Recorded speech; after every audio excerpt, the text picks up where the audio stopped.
여기가 어디야? 리조트가 아니잖아. 아무것도 없어. 전화기 너머로 시어머니의 비명이 터져 나왔습니다. 저는 조용히 대답했습니다. 네, 잘 안 들려요, 어머니. 끊길 것 같아요.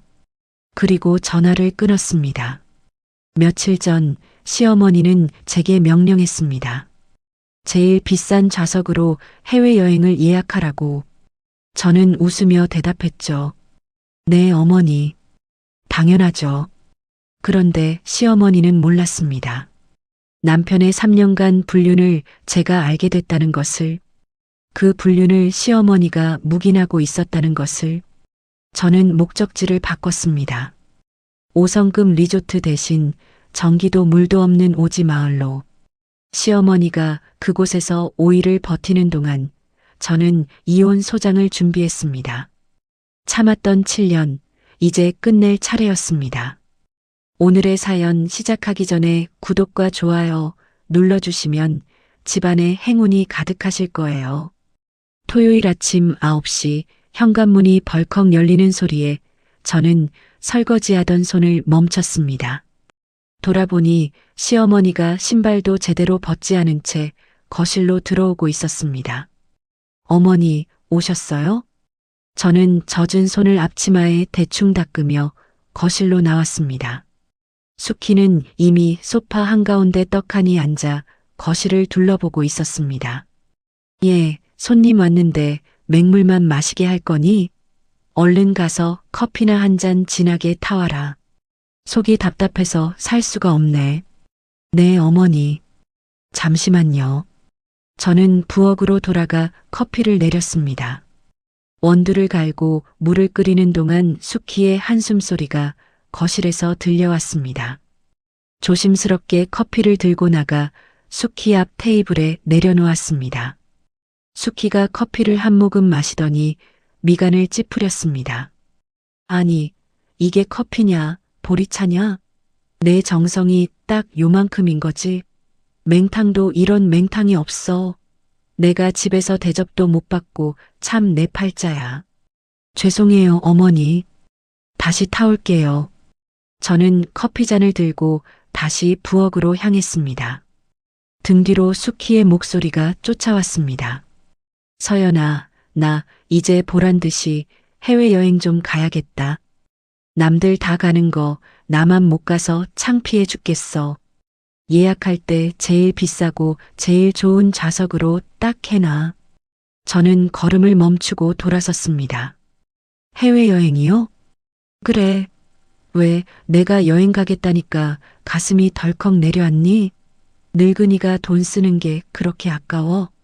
수키가 소파 팔걸이를 톡톡 치며 말했습니다. 아니요, 어디로 가고 싶으세요? 빨리. 작년에 앞집 정잔이가 거기 갔다 와서 자랑을 어찌나 하던지 귀에 못이 박혔다. 나도 죽기 전에 남들 하는 거 다 해보고 살아야지. 안 그러냐? 저는 속으로 이번 달 생활비를 계산했습니다. 카드값에 수와 학원비까지 내고 나면 남는 돈이 얼마 없었습니다. 그래요, 어머니. 알아볼게요. 이왕 가는 거 폼나게 보내줘. 2주 꽉 채워서 잠자는 데는 그 뭐냐 5성급인가 하는 스위트룸으로 해.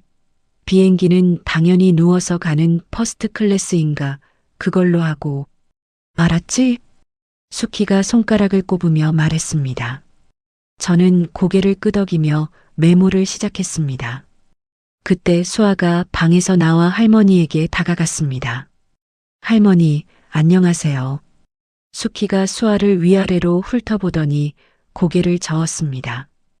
에구, 얘 좀 봐라. 애가 왜 이렇게 뼈만 남았어? 너 엄마가 밥 안 해주니?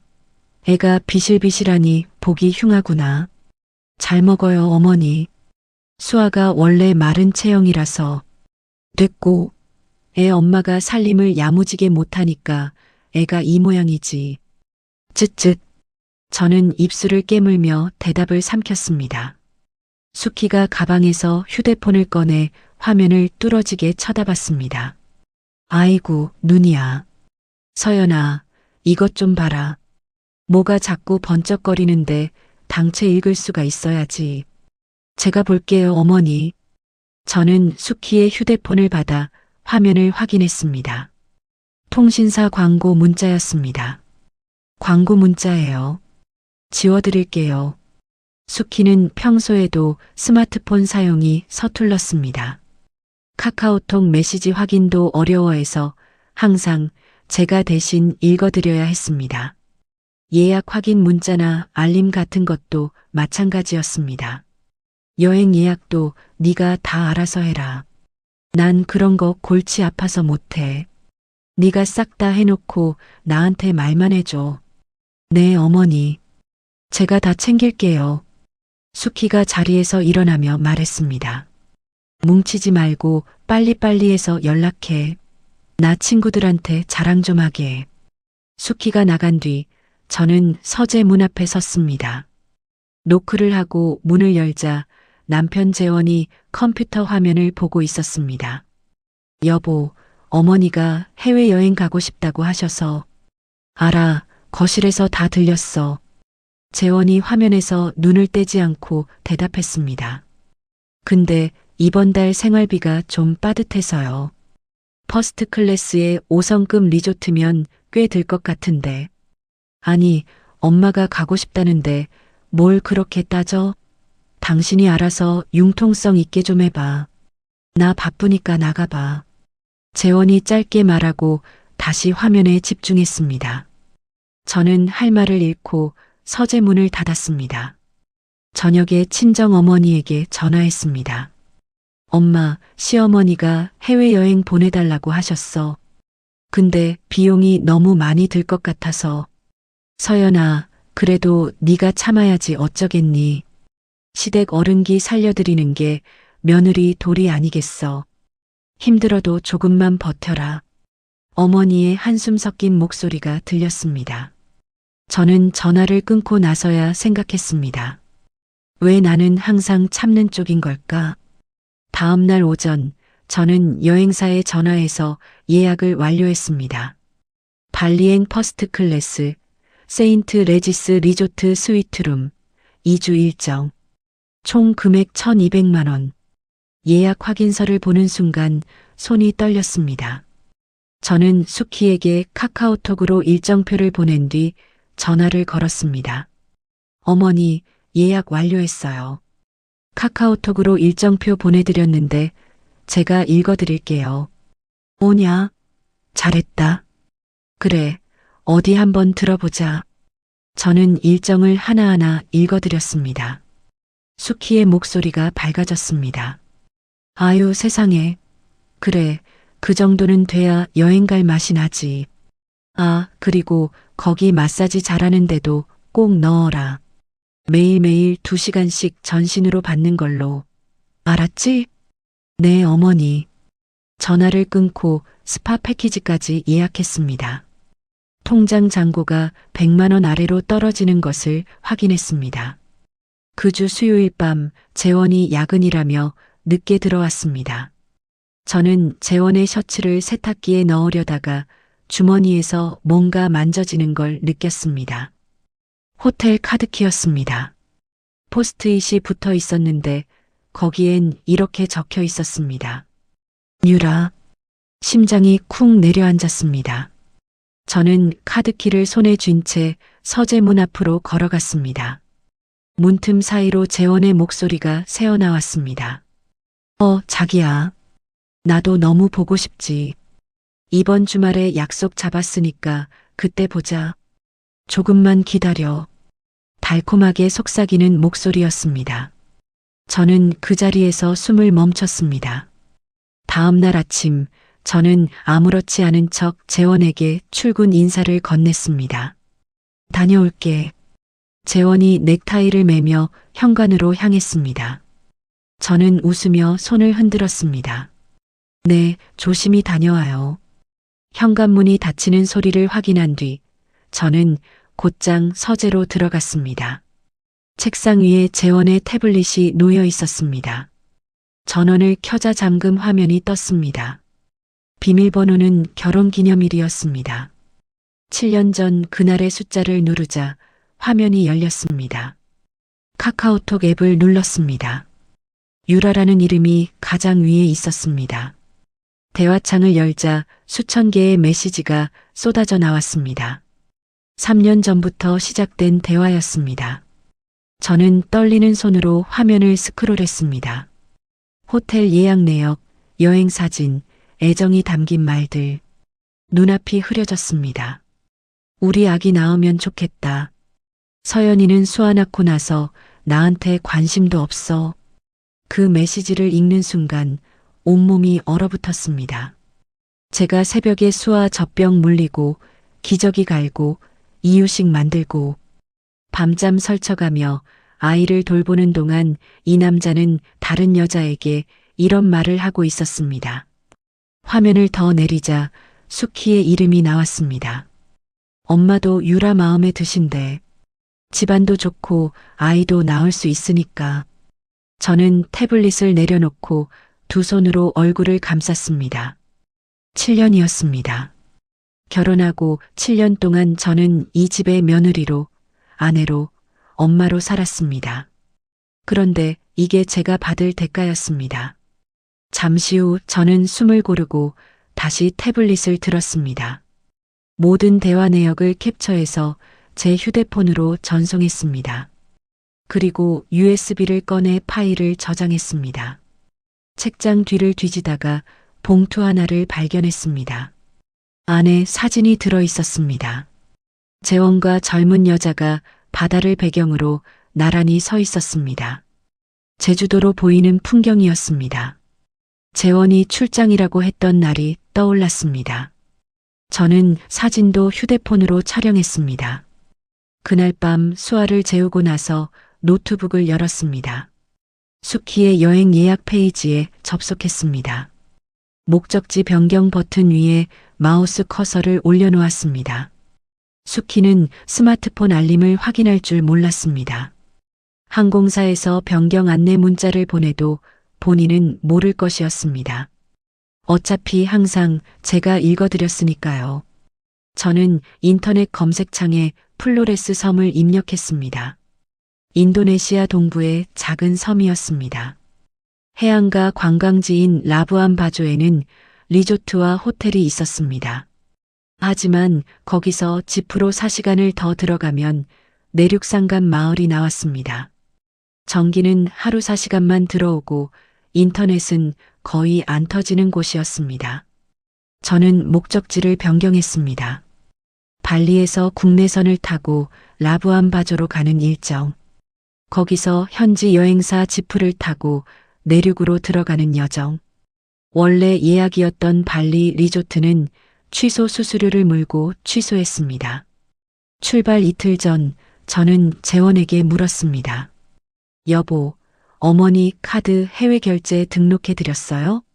재원이 소파에 누운 채 휴대폰을 보며 대답했습니다. 아, 깜빡했네. 뭐 현금 들고 가시겠지. 그래도 등록해 드리는 게 좋지 않을까요? 혹시 모르니까. 괜찮아.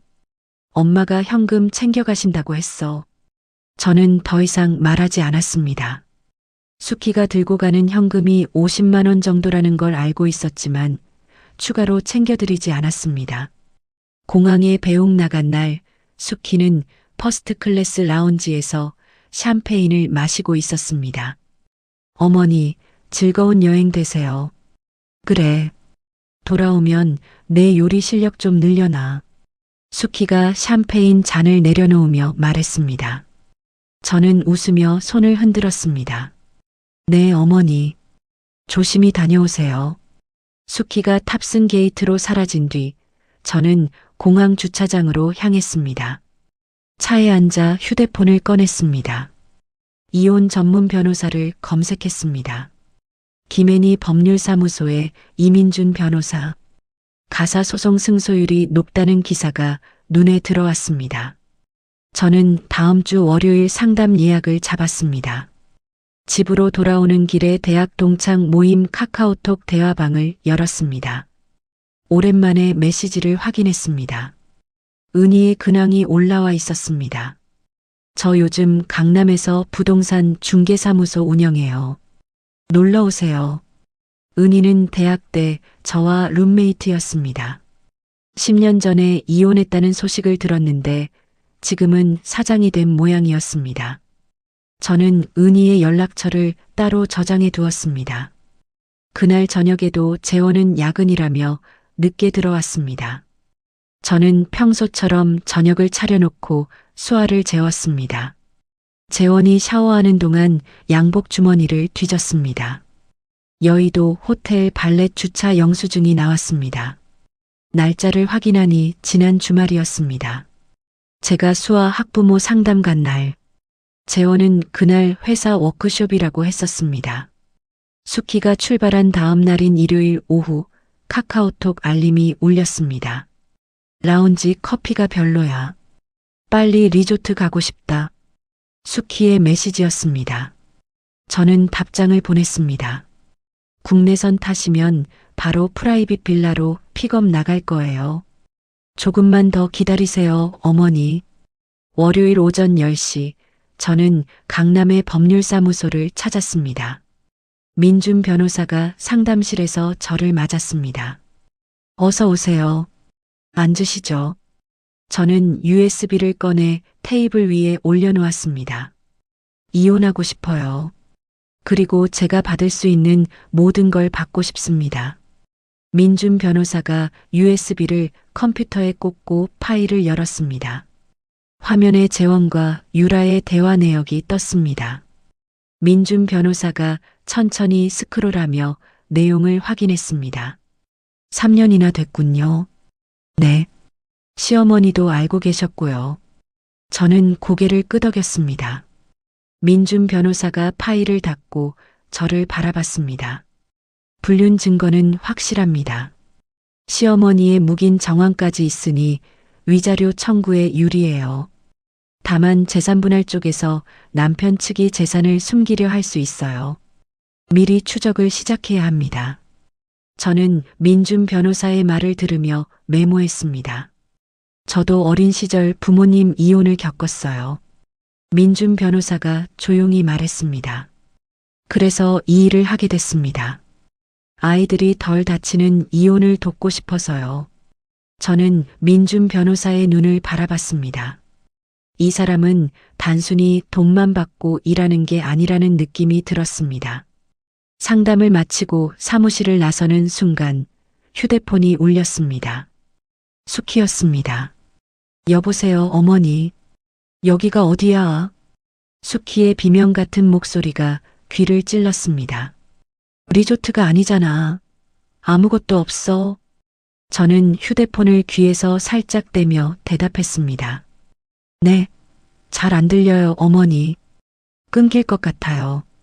저는 전화를 끊었습니다. 수키가 오지 마을에 발이 묶인 지 3일째 되던 수요일 오후였습니다.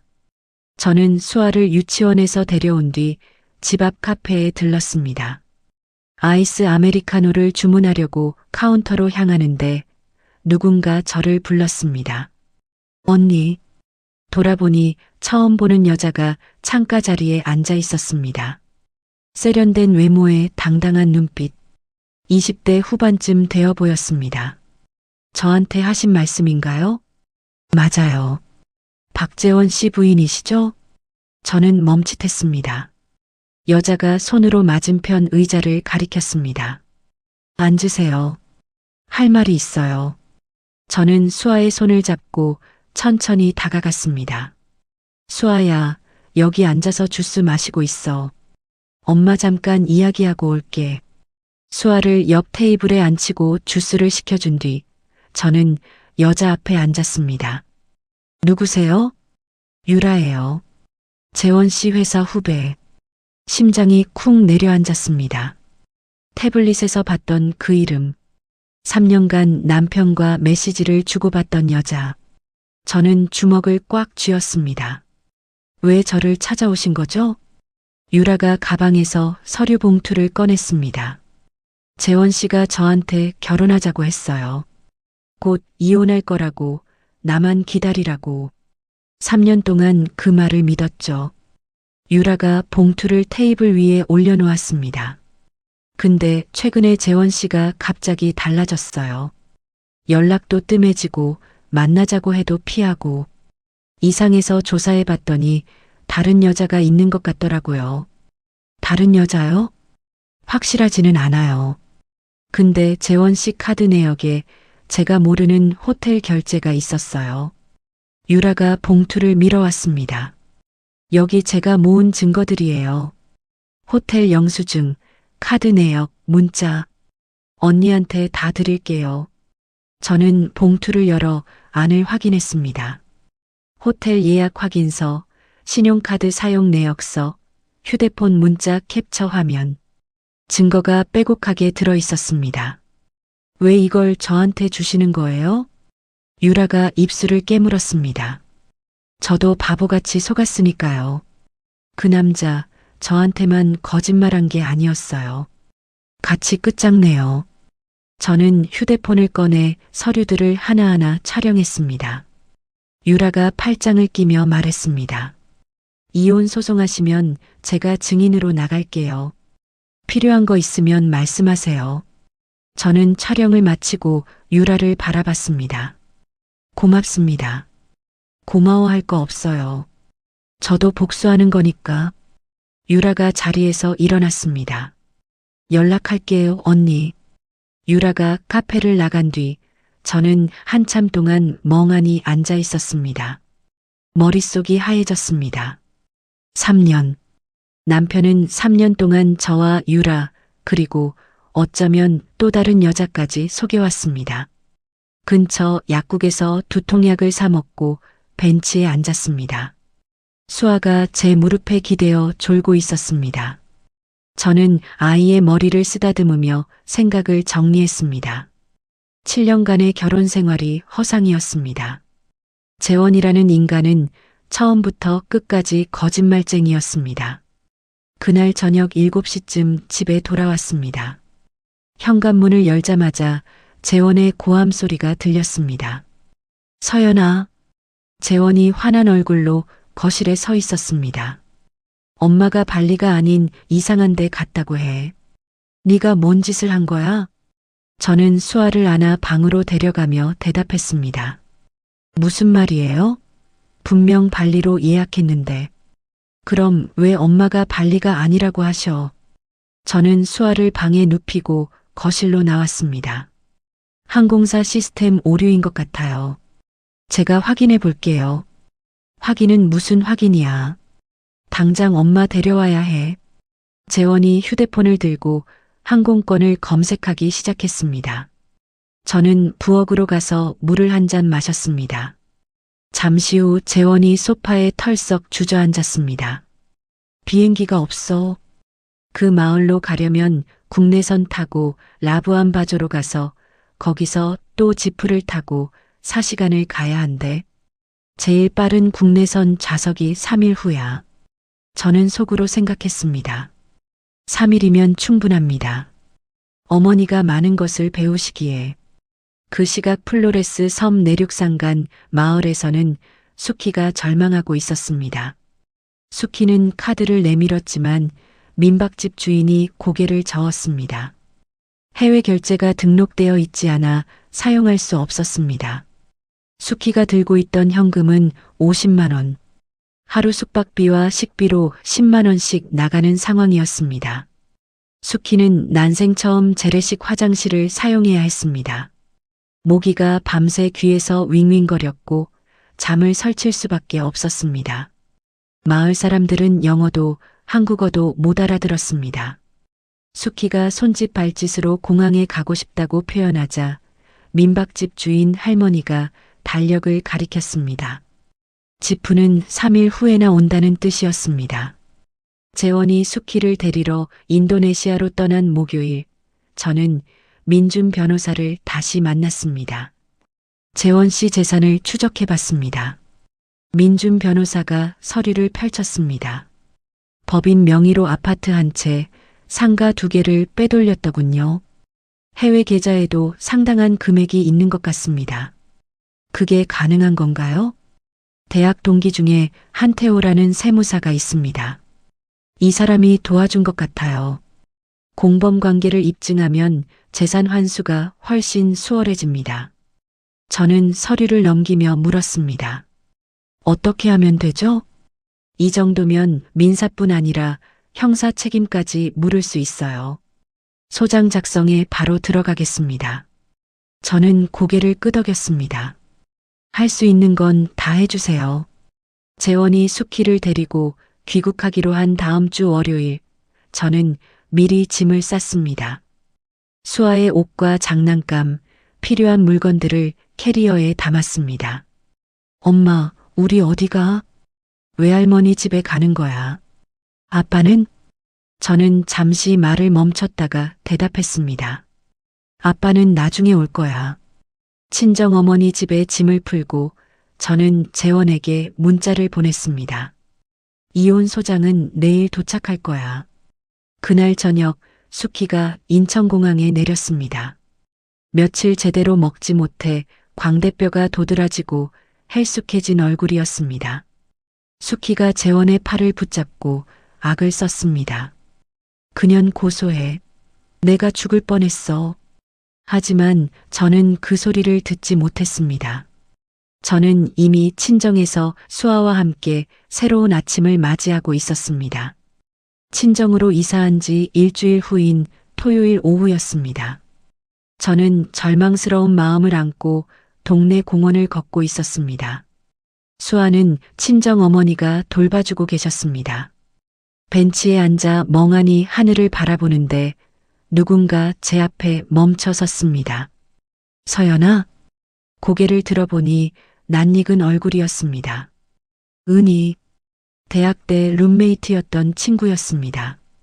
은희야? 맞다, 서연이. 여기서 뭐해? 얼굴이 왜 이래? 은희가 제 옆에 앉았습니다. 저는 한숨을 쉬며 대답했습니다. 이혼해. 남편이 바람 폈어. 뭐?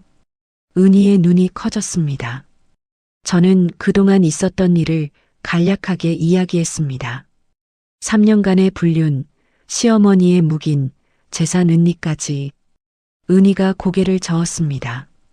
나쁜 놈이네. 근데 너 지금 어떻게 살아? 친정에 있어. 당장 돈이 없어서. 은희가 제 손을 잡았습니다. 나도 10년 전에 이혼했어. 너랑 비슷한 상황이었지. 알아. 소식 들었어. 근데 지금 나 강남에서 부동산 중개사무소에 직원 5명 있어. 저는 은희를 바라봤습니다. 대학 때 장학금으로 학비 내며 고학하던 친구가 지금은 사장이 되어 있었습니다. 대단하다, 은희야. 대단한 거 없어. 이혼하고 죽을 만큼 힘들었는데 그때 깨달았어. 경제력이 없으면 아무것도 못한다고. 은희가 제 눈을 똑바로 바라봤습니다. 서연아, 너 이렇게 가만히 있으면 안 돼. 싸움에서 이기려면 돈을 벌어야 해. 근데 난 경력도 없고 우리 사무소에서 일해. 보조 업무하면서 공인중개사 자격증 공부해. 내가 도와줄게. 저는 망설였습니다. 7년 동안 전업주부로만 살았는데 갑자기 일을 할 수 있을까? 은희가 제 어깨를 두드렸습니다. 수아 생각해. 엄마가 강해져야 아이도 지킬 수 있어. 수아의 얼굴이 떠올랐습니다. 저는 고개를 끄덕였습니다. 알았어. 해볼게. 그날 저녁 저는 친정 어머니에게 이혼 사실을 제대로 말씀드렸습니다. 태블릿에 저장된 증거들을 보여드렸습니다. 재원과 유라의 대화 내역, 수키가 알고 있었다는 증거까지. 어머니가 화면을 보시다가 손으로 입을 막았습니다. 세상에. 어머니, 저 이혼할 거예요. 어머니가 눈물을 흘리셨습니다. 그 집안이 그런 집안이었구나. 서연아, 네가 고생 많았다. 처음에 반대하시던 어머니가 제 편이 되어주셨습니다. 그날 밤 저는 오랜만에 편히 잠들 수 있었습니다. 다음 주 월요일부터 저는 은희의 사무소에서 일을 시작했습니다. 낮에는 서류 정리하고 전화 받고 고객 응대하는 법을 배웠습니다. 저녁에는 집에 돌아와 수아를 재우고 인터넷 강의를 들었습니다. 새벽 2시까지 공부하고 6시에 일어나는 생활이 반복됐습니다. 은희가 제게 이것저것 알려주었습니다. 서연아, 이 서류는 이렇게 정리하는 거야. 고객한테 설명할 때는 어려운 말 쓰지 마. 응, 알았어. 너 꼼꼼하고 책임감 있어서 이 일 잘 맞을 것 같아. 은희의 말에 힘이 났습니다.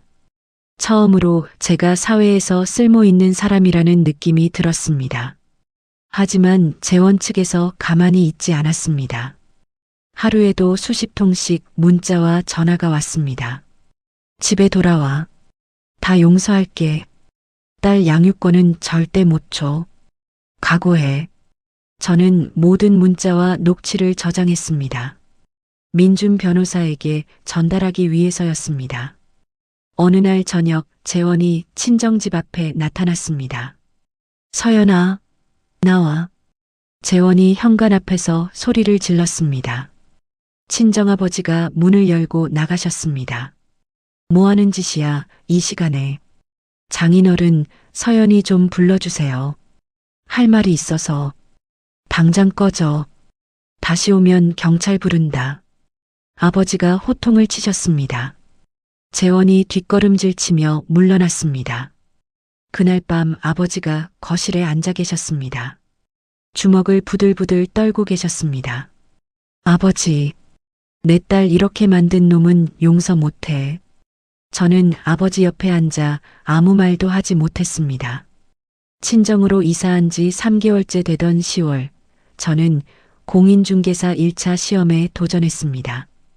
하지만 준비 기간이 너무 짧았습니다. 결과는 불합격이었습니다. 시험 결과를 확인하고 사무실에서 울었습니다. 은희가 제 등을 토닥여 주었습니다. 괜찮아. 다음 해에 다시 도전하면 돼. 포기하지 마. 근데 난 뭘 해도 안 되는 것 같아. 야, 그런 소리 하지 마. 너 3개월 만에 여기까지 온 거야. 대단한 거야. 은희의 말에 저는 눈물을 닦았습니다. 포기하면 안 됐습니다. 수아를 위해서라도. 이혼 소송 첫 번째 기일 전날 밤, 저는 잠을 이룰 수 없었습니다. 내일 법원에서 재원을 만나야 했습니다. 새벽에 일어나 거울을 봤습니다. 나는 더 이상 그 집 며느리가 아니야. 나 자신으로 돌아가는 거야. 법원에 도착하자 재원이 먼저 와 있었습니다. 여전히 자신감 넘치는 표정이었습니다. 민준 변호사가 재산 은닉 증거를 제시했습니다. 유라의 진술서도 함께 제출했습니다. 재원의 얼굴이 점점 창백해졌습니다. 재원 측 변호사도 당황한 기색이 역력했습니다. 재원 측 변호사가 반격했습니다. 원고가 피고의 어머니를 오지에 유기했습니다. 민준 변호사가 서류를 꺼냈습니다. 목적지 변경은 항공사 시스템 오류였습니다. 여기 항공사 확인서가 있습니다. 재원 측 변호사가 입을 다물었습니다. 재판이 끝나고 법원 로비에서 재원이 다가왔습니다. 서연아, 한 번만 봐줘. 우리 처음 만났을 때 생각해봐. 재원이 제 팔을 잡았습니다. 저는 그 손을 뿌리쳤습니다. 그때의 나는 이미 죽었어. 당신이 죽였잖아. 저는 뒤돌아섰습니다. 다시는 돌아보지 않았습니다. 이혼 소송은 재산분할과 양육권 문제로 여러 차례 기일이 잡혔습니다. 낮에는 사무소에서 일하고 저녁에는 다음해 시험을 위해 공부했습니다. 소송과 제기를 동시에 준비하는 나날이 이어졌습니다. 힘들었습니다. 하지만 포기할 수 없었습니다. 수아가 있었으니까요. 이혼 소송이 시작된 지 10개월 만인 다음해 5월 드디어 선고일이 왔습니다.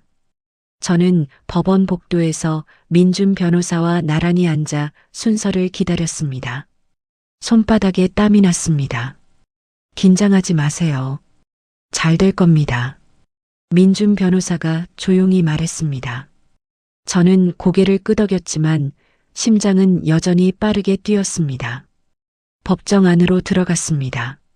재원이 반대편에 앉아 있었습니다. 저와 눈이 마주쳤지만 저는 고개를 돌렸습니다. 재판장이 판결문을 읽기 시작했습니다. 피고 박재원의 유책을 인정하여 위자료와 재산 분할을 합쳐 총 2억 원 상당을 원고에게 지급할 것을 명합니다. 미성년 자녀 박수아의 양육권과 친권은 원고 이서연에게 있음을 인정합니다. 귀를 의심했습니다. 이긴 것입니다. 재원의 얼굴이 일그러졌습니다. 주먹을 꽉 쥔 채 고개를 숙였습니다.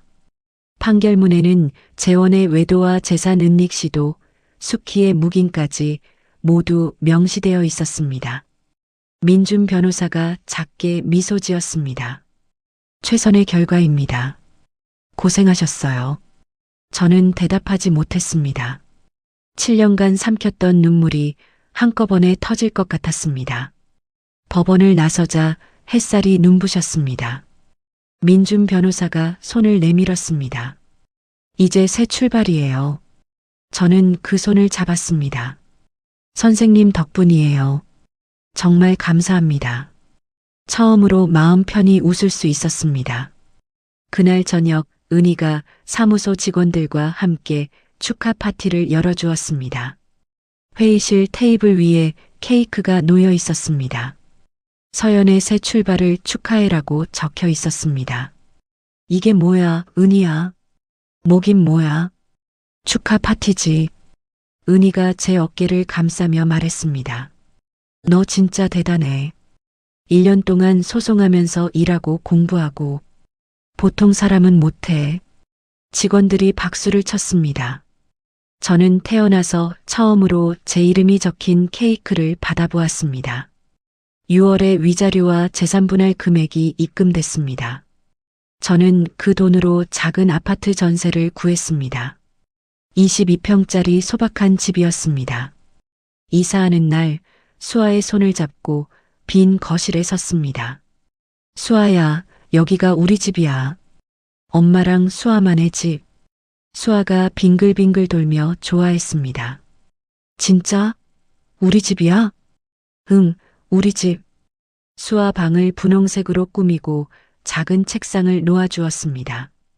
수아가 방 안을 이리저리 뛰어다녔습니다. 내 방이야.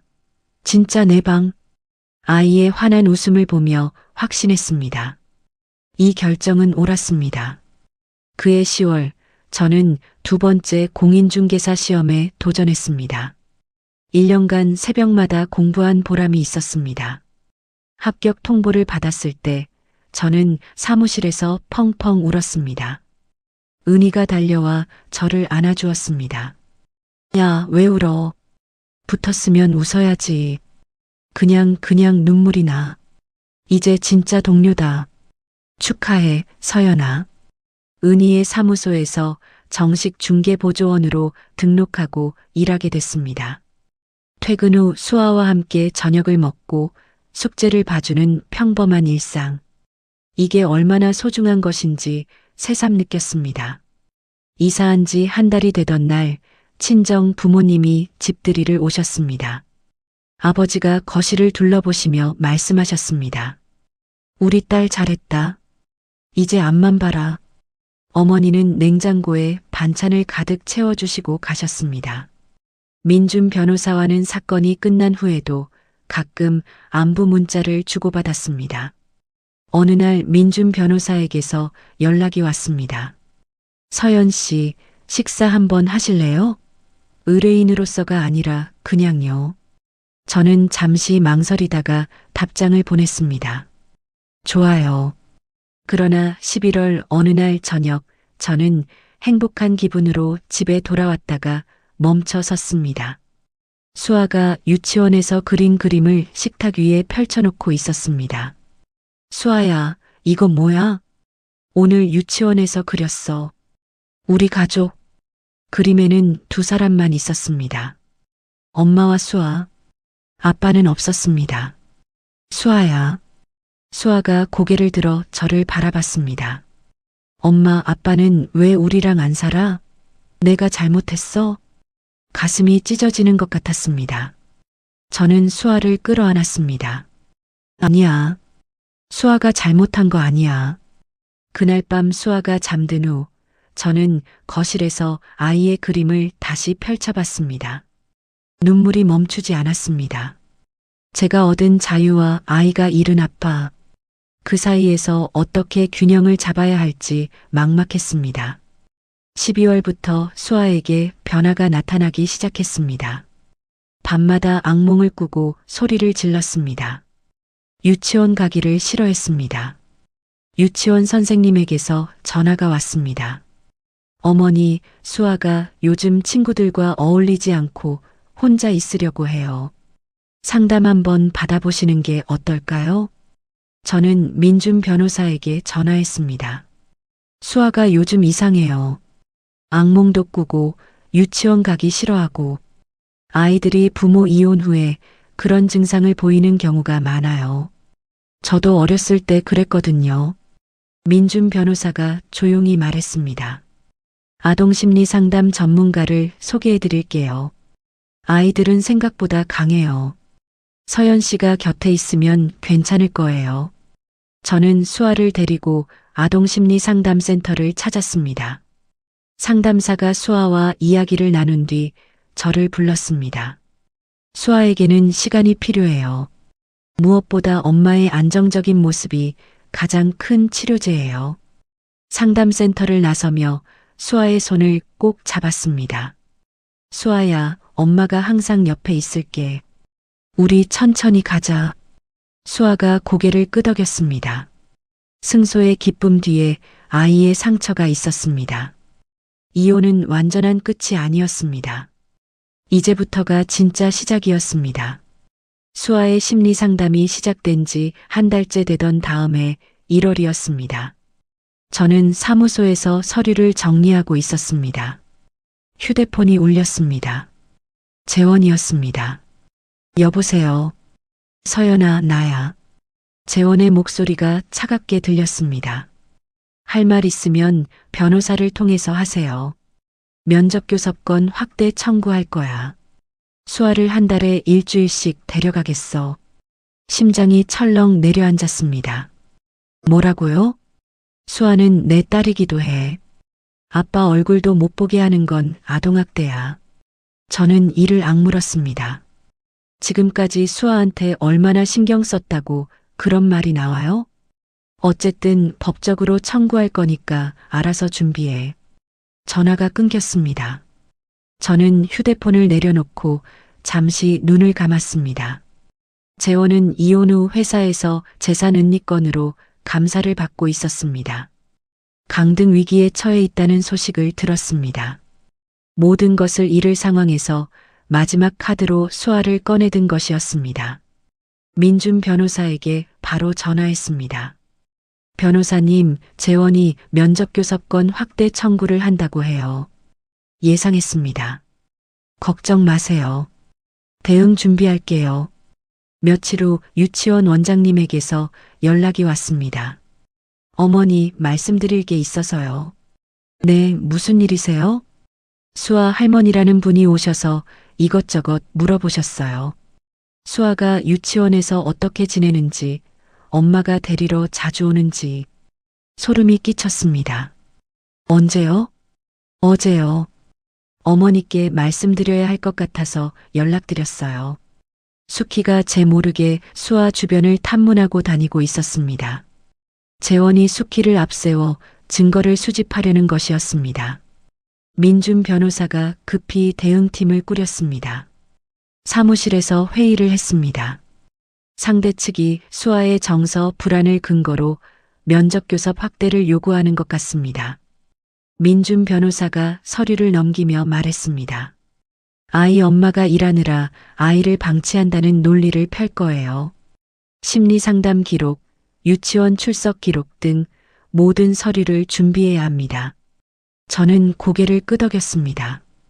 다시 법적 싸움이 시작된 것이었습니다. 낮에는 사무소에서 일하고 저녁에는 서류를 준비하고 밤에는 수아를 돌봤습니다. 수면 시간이 3시간으로 줄었습니다. 밥맛도 없었습니다. 억지로 김밥 한 줄 먹는 게 전부였습니다. 2월 어느 날 오후 저는 사무실에서 서류를 정리하다가 갑자기 눈앞이 핑 돌았습니다. 책상을 잡으려고 손을 뻗었지만 몸이 말을 듣지 않았습니다. 서연아, 은희의 목소리가 멀리서 들렸습니다. 그리고 아무것도 보이지 않았습니다. 눈을 떴을 때 하얀 천장이 보였습니다. 병원이었습니다. 옆에서 누군가 울고 있었습니다. 엄마, 수아였습니다. 아이가 제 손을 꼭 잡고 울고 있었습니다. 친정 어머니도 옆에 계셨습니다. 서연아, 정신 들어? 어머니, 제가 왜 여기? 쓰러졌어.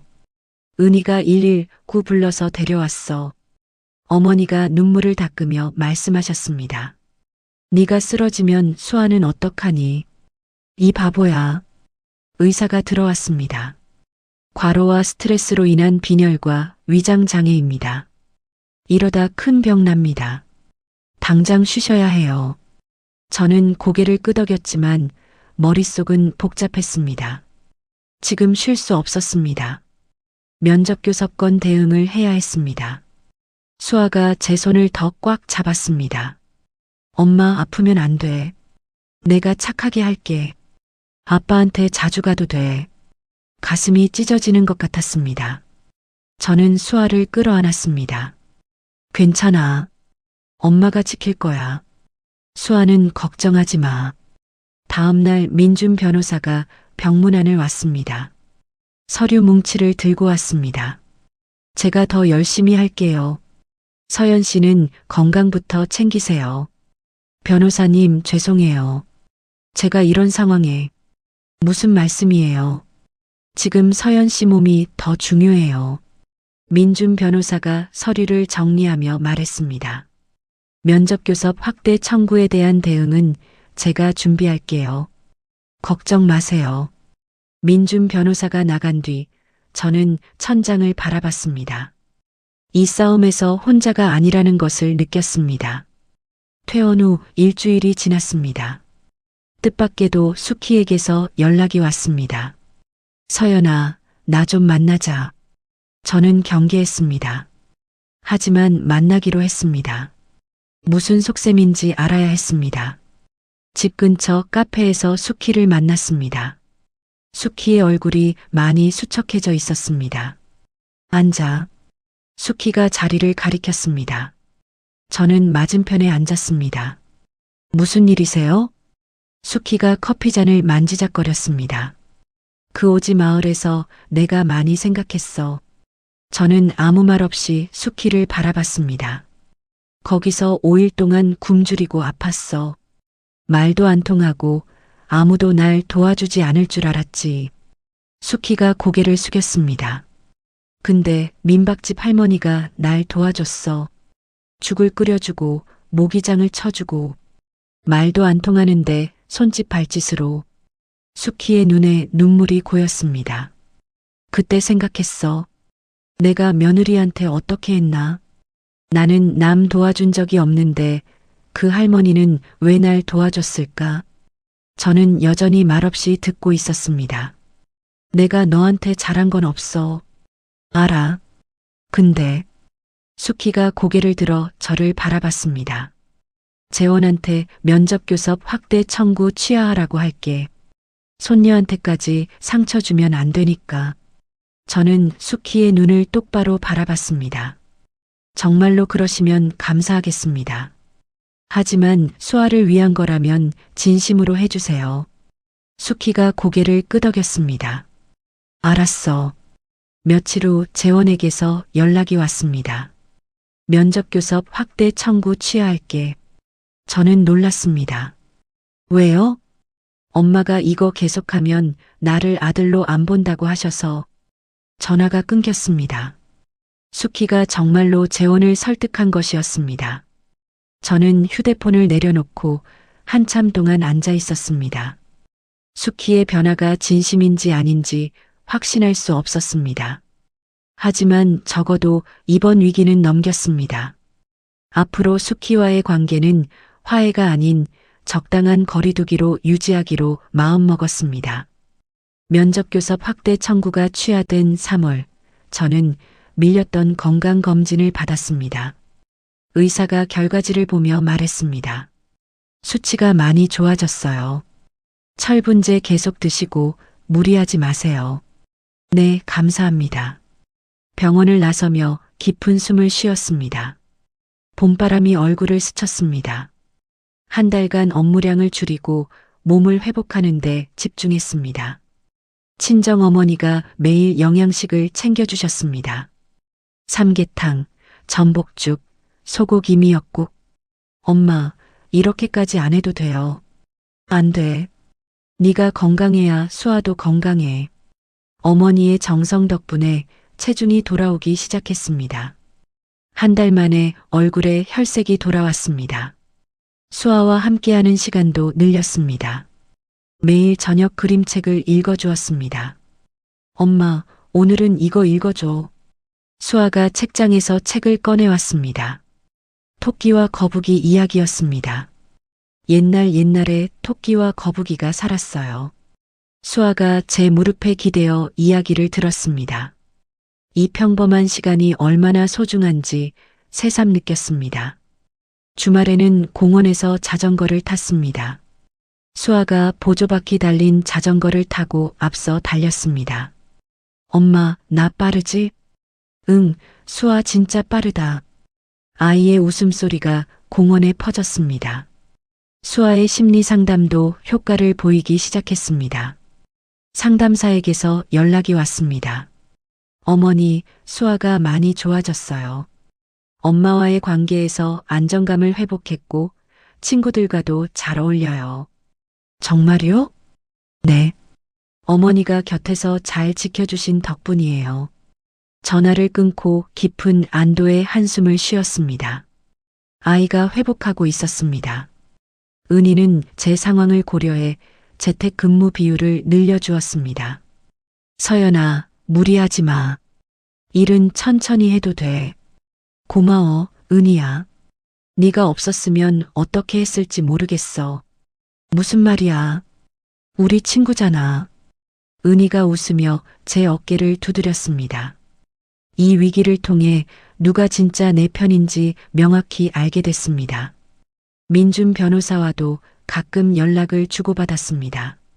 어느 날 퇴근 후 커피를 마시며 이야기를 나눴습니다. 수아는 좀 어때요? 민준 변호사가 물었습니다. 많이 좋아졌어요. 상담사 선생님도 회복됐다고 하시고. 다행이에요. 민준 변호사가 커피를 한 모금 마시며 말했습니다. 저도 어렸을 때 부모님 이혼 후에 힘들었어요. 아버지랑 살았는데 어머니가 너무 보고 싶었거든요. 그래서 가사 전문 변호사가 되신 거예요? 네. 아이들이 덜 다치는 이혼을 돕고 싶었어요. 제가 겪은 걸 다른 아이들은 덜 겪었으면 좋겠다고 생각했죠. 저는 민준 변호사를 바라봤습니다. 이 사람에 대한 신뢰가 더욱 깊어졌습니다. 수키는 이후로 간간히 연락해 수아의 안부를 물었습니다. 명절에는 손녀에게 선물을 보내왔습니다. 어느 날 택배가 왔습니다. 수아 앞으로 온 선물 상자였습니다. 안에 원피스와 짧은 편지가 들어 있었습니다. 할머니가 수아 많이 사랑해. 건강하게 자라렴. 저는 편지를 읽으며 생각에 잠겼습니다. 사람이 정말 변할 수 있는 걸까? 확신할 수 없었습니다. 하지만 경계를 완전히 풀지는 않기로 했습니다. 재원은 회사에서 재산 은닉건으로 최종 징계를 받아 강등됐다는 소식이 들려왔습니다. 유라에게도 버림받아 혼자가 됐다고 했습니다. 저는 더 이상 재원에게 어떤 감정도 느끼지 않았습니다. 수아가 초등학교 입학을 앞둔 그해 봄이었습니다. 수아의 손을 잡고 학교 앞을 지나갔습니다. 수아야, 여기가 네가 다닐 학교야. 수아가 학교 건물을 올려다봤습니다. 와, 크다. 이제 엄마도 수아도 괜찮아. 우리 잘 해낼 수 있어. 수아가 고개를 끄덕였습니다. 엄마, 나 학교 가면 친구 많이 사귈 거야. 아이의 환한 웃음이 봄 햇살처럼 따뜻했습니다. 그날 저녁 민준 변호사에게서 문자가 왔습니다. 입학 축하해요. 수아랑 서연 씨 둘 다요. 저는 미소 지으며 답장을 보냈습니다. 고마워요. 덕분이에요. 창밖으로 봄 하늘이 보였습니다. 어둡고 긴 겨울이 지나고 드디어 봄이 온 것 같았습니다. 친정 어머니와 함께 수아의 입학 준비물을 사러 갔습니다. 문구점에서 연필, 지우개, 공책을 골랐습니다. 이거 예쁘다. 수아가 토끼 그림이 그려진 필통을 집어들었습니다. 그래, 이거 사자. 어머니가 제 손을 잡으셨습니다. 서연아, 네가 강해져서 다행이다. 이제 내 인생 살아. 엄마 덕분이야. 정말 고마워.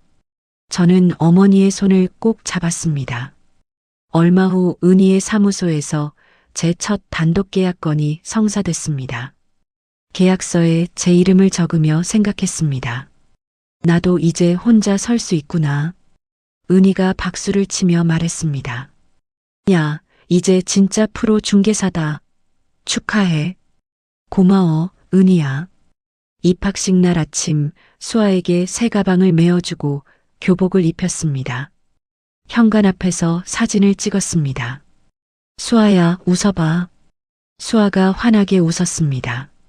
엄마, 나 학교 다녀올게. 수아가 씩씩하게 걸어갔습니다.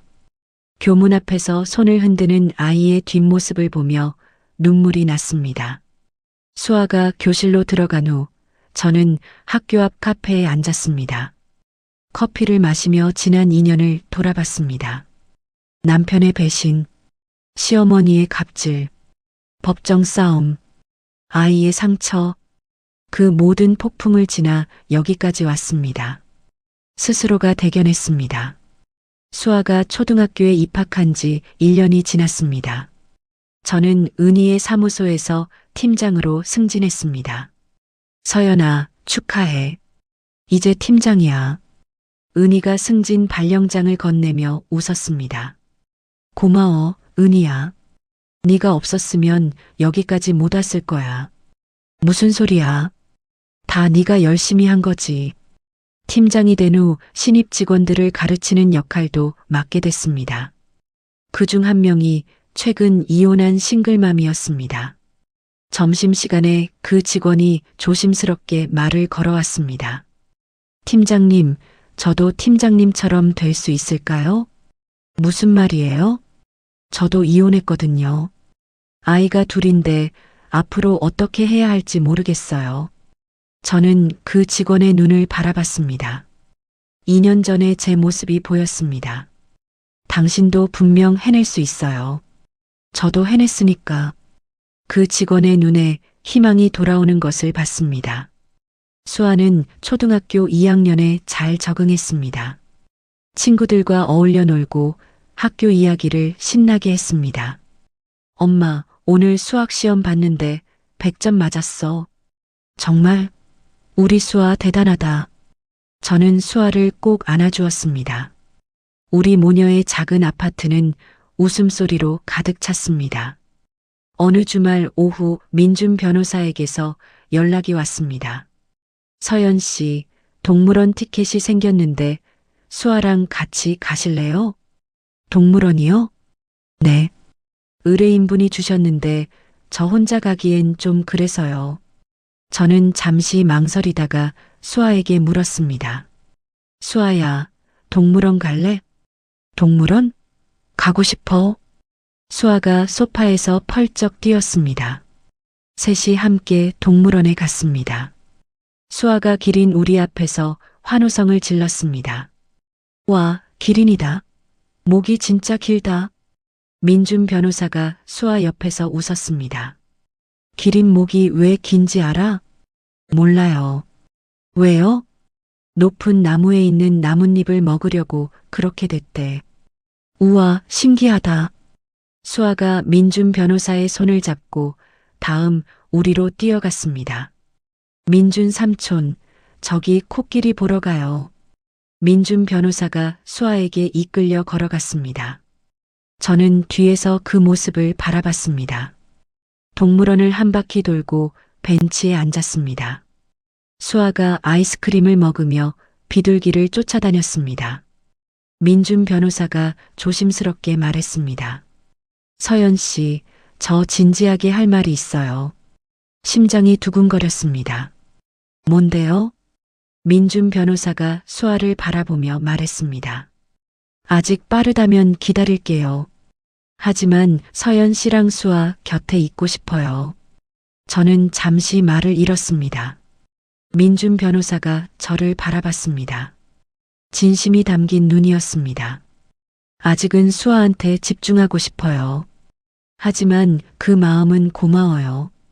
민준 변호사가 미소 지으며 고개를 끄덕였습니다. 알겠어요. 기다릴게요. 얼마 후 재원 소식이 들려왔습니다. 회사에서 강등된 후 원룸으로 이사했다고 했습니다. 유라에게도 버림받아 혼자 살고 있다고 했습니다. 저는 아무런 감정도 느끼지 않았습니다. 수키는 건강이 나빠져 요양병원에 입원했습니다. 재원에게서 연락이 왔습니다. 엄마 병원비 좀 도와줄 수 있어? 저는 단호하게 대답했습니다.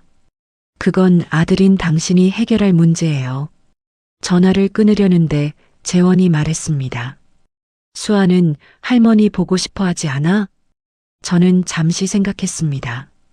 수아가 원하면 만나게 해줄게요. 하지만 그건 수아의 선택이에요. 어느 날 저녁 수아가 물었습니다. 엄마, 할머니 어디 있어? 할머니 지금 병원에 계셔. 보고 싶어? 수아가 고개를 끄덕였습니다. 응. 할머니 보고 싶어. 주말에 수아와 함께 요양병원에 갔습니다. 수키가 침대에 누워 있었습니다. 많이 쇠약해진 모습이었습니다. 수아가 침대 옆으로 다가갔습니다. 할머니. 수키가 눈을 떴습니다. 수아를 보자 눈물이 흘렀습니다. 수아야.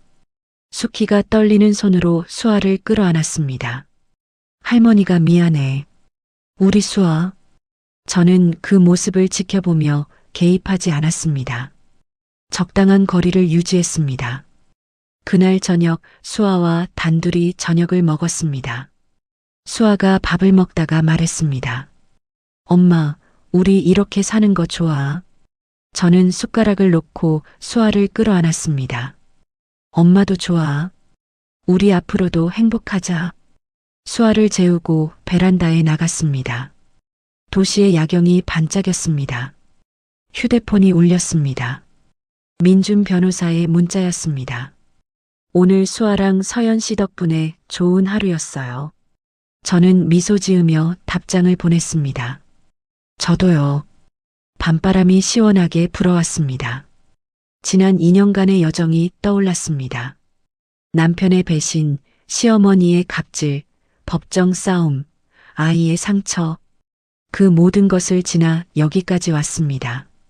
이제 저는 누군가의 아내도 며느리도 아닙니다. 그냥 나 이서연으로 살아가고 있습니다. 다음 날 아침 수아가 가방을 메고 현관에 섰습니다. 엄마, 오늘 학교에서 우리 가족 그림 그려. 나 엄마랑 나 그릴 거야. 예전에는 아빠 없는 그림이 슬펐습니다. 하지만 이제는 당당하게 대답할 수 있었습니다. 그래, 우리 둘이 가족이야. 수아가 환하게 웃으며 문을 열었습니다. 다녀올게, 엄마. 회사로 출근하는 길, 봄바람이 불어왔습니다. 벚꽃이 흩날리는 거리를 걸으며 생각했습니다.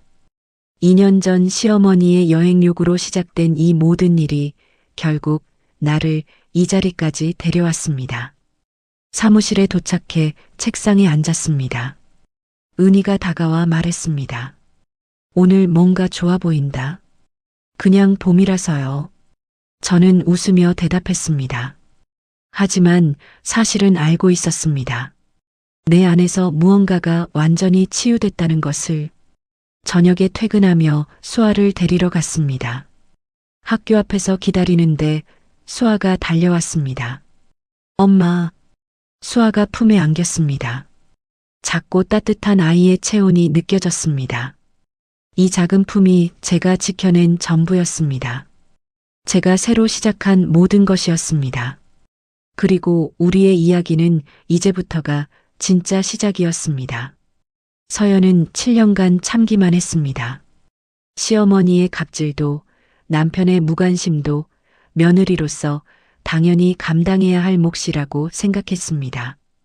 하지만 남편의 배신과 시어머니의 묵인을 알게 된 순간 서연은 깨달았습니다. 참는 것은 미덕이 아니라 자신을 죽이는 일이었다는 것을. 서연은 스스로 일어섰습니다. 아무것도 없는 상태에서 시작해 공인중개사 자격증을 따고 팀장까지 올랐습니다. 딸 수아의 상처를 함께 치유하며 둘만의 가족을 만들어갔습니다. 시어머니 수키는 오지 마을에서의 경험을 통해 처음으로 자신을 돌아봤습니다. 완전한 화해는 아니었지만 적어도 손녀를 위해 한 발 물러설 줄 알게 됐습니다. 그리고 모든 것을 잃은 재원은 혼자 남았습니다. 거짓말의 끝은 언제나 외로움이었습니다. 누군가는 말합니다. 참으면 복이 온다고. 하지만 진짜 복은 참는 것이 아니라 자신을 지키는 용기에서 온다고 저는 생각합니다. 서연처럼 힘든 시간을 보내고 계신 분이 있다면 이 이야기가 작은 위로가 됐으면 좋겠습니다. 당신도 분명 해낼 수 있습니다. 서연이 그랬던 것처럼요. 이야기를 끝까지 들어주신 분이 계시다면 잘 들었다고 댓글 하나만 남겨주세요. 감사합니다.